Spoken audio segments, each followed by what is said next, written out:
Hi, it's Haley. Today's video is a very exciting one because we're talking about all the terrifying and wonderful and exciting things that are happening in 2017. We're not going to call them bookish resolutions, I can say words, because that sounds too much like a command and I am not good at following instructions from other people and or myself, so it is what it is. So first thing I'll walk you through is the list of books that I'm wildly excited about in 2017, and then I'm also going to walk you through some of the books that I would like to get to in 2017. I'm not going to summarize any of these. One, because that's what Goodreads is for. Two, I'm terrible at summarizing things. It is horrifying. Like, my nightmare would be to write the synopsis of a book. So let's get started. And lest you think that my crazy is not absolute, I have a list. I made this list of all the books that I am wildly excited for in 2017. I'm not going to go through all of them because, as we saw, there are... So we'll just look at the ones that I'm most excited about. Okay, first new release I'm terribly excited about is the last book in the Darker Shade of Magic trilogy. This is by V.E. Schwab, and we have the alternate Londons and the magic and the pirates. I am so excited for the conclusion of this series called Conjuring of Light. It's probably going to be emotionally devastating. I cannot wait. Next one that I'm crazy excited about. Follow-up to the Hidden Oracle is the Dark Prophecy, I think. This is the second in this new series by Riordan. The first one here, Trials of Apollo, follows Apollo essentially gets turned into a mortal and shenanigans ensue. So in typical Riordan fashion, hilarity and general nonsense. So super looking forward to that one. Next one, not a YA book. So like, whoa. Will be, I think it's the last in the series, which actually is a little bit terrifying. The next book in the other series by Anne Bishop, it's called Etched in Bone. It follows our favorite delightful Simon and Meg and their adventures in this sort of paranormal fantasy-ish world that honestly is unlike anything that I have ever read. So I love this series. It'll be the 5th one in the series. I secretly hope it's not the last one because I just want to read about these people forever and all time.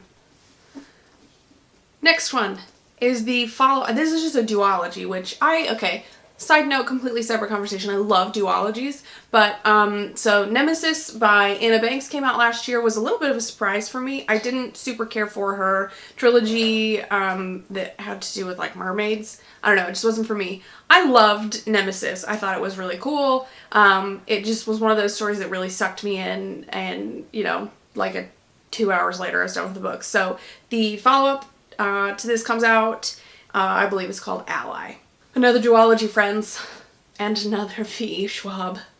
Oh my gosh.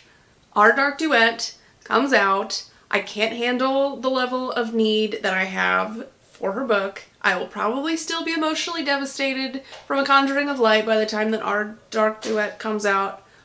I look forward to it. This one follows our two characters, Kate and Augustus, in a world where monsters are real, and these two main characters are just trying to survive, and also, you know, kind of figure out who they are.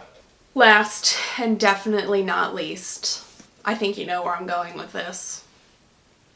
Okay, nothing fills my heart with more joy or more terror than the thought of the finishing books in these two series.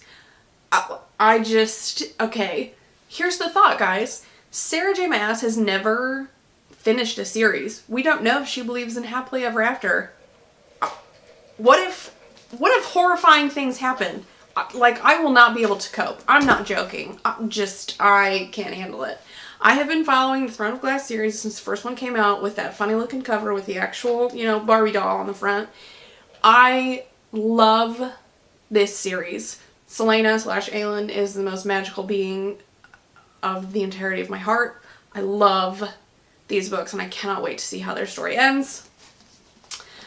A Court of Thorns and Roses. I first fell in love with this series. It was a mash between the Tamlin and Beauty and the Beast stories, both of which dearly, you know, lodged in my heart.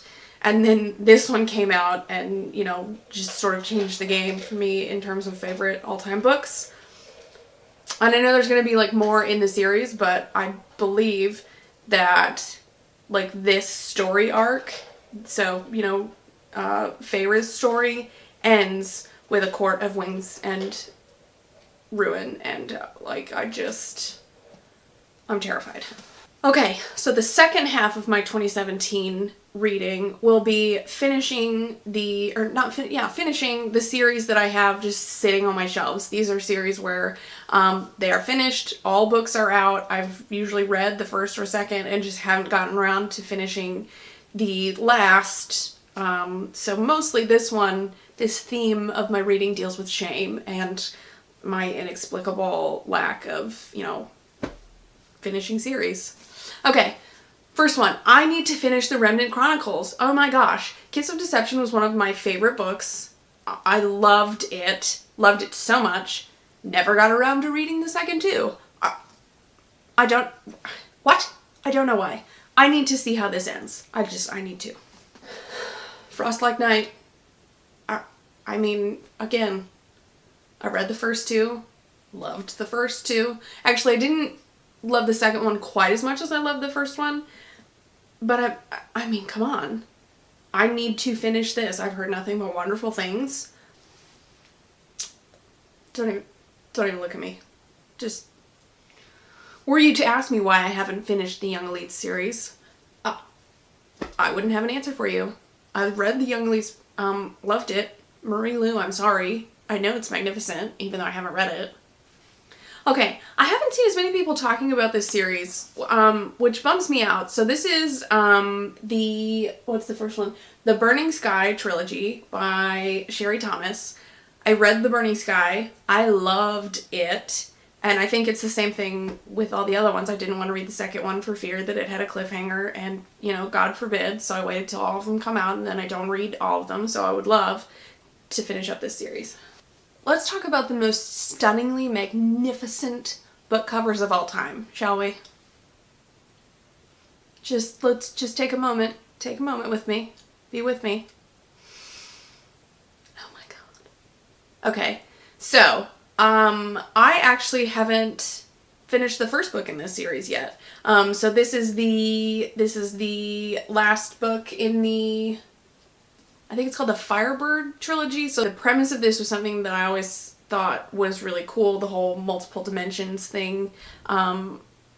So again, I've heard great things, especially about this last book. I need to get on it. So if you watched my Q&A/intro video, you know that I super have a thing for Jay Kristoff. All of Jay Kristoff's books. You know, definitely including the Illuminae files, which he co-wrote with Amie Kaufman. Amie Kaufman is responsible for this beautiful book with Megan Spooner. I read These Broken Stars, loved it, and didn't get around to the second two in the series. Again, stunning covers. I have heard wonderful things, so I would like to get around to finishing that. So there you have it, friends. My insane, you know, reading, not goals, not resolutions, but things that I hope to accomplish in 2017. Fingers crossed. We can do it together. I believe in me. Do you believe in me? Believe in me. I need you to believe in me. We'll see how it goes.